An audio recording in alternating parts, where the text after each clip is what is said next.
មានការភ្ញាក់ផ្អើលនិងព្រួយបារម្ភយ៉ាងខ្លាំងពីសំណាក់មហាជនបន្ទាប់ពីទទួលបានព័ត៌មានថាមានក្មេងស្រីម្នាក់បានជួបឧបទ្ទវហេតុអកុសលដោយបានដើរធ្លាក់ជើងចូលទៅក្នុងប្រហោងថ្មដ៏តូចចង្អៀតមួយមិនអាចដកចេញមកវិញបាន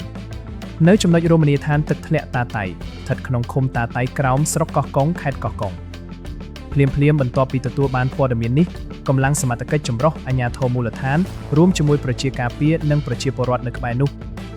បានស្ទុះស្ទាចេញអន្តរាគមន៍និងស្វែងរកវិធីសាស្ត្រជួយសង្គ្រោះយ៉ាងយកចិត្តទុកដាក់បំផុត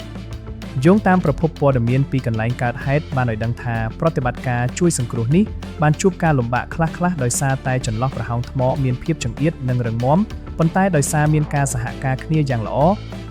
និងការប្រើប្រាស់ឧបករណ៍បច្ចេកទេសត្រឹមត្រូវក្មេងស្រីរងគ្រោះត្រូវបានជួយសង្គ្រោះទាញចេញពីប្រហោងថ្មដោយជោគជ័យនិងមានសុវត្ថិភាពទាំងស្រុងនៅវេលារសៀលថ្ងៃដដែលនេះក្រោយបញ្ចប់ប្រតិបត្តិការ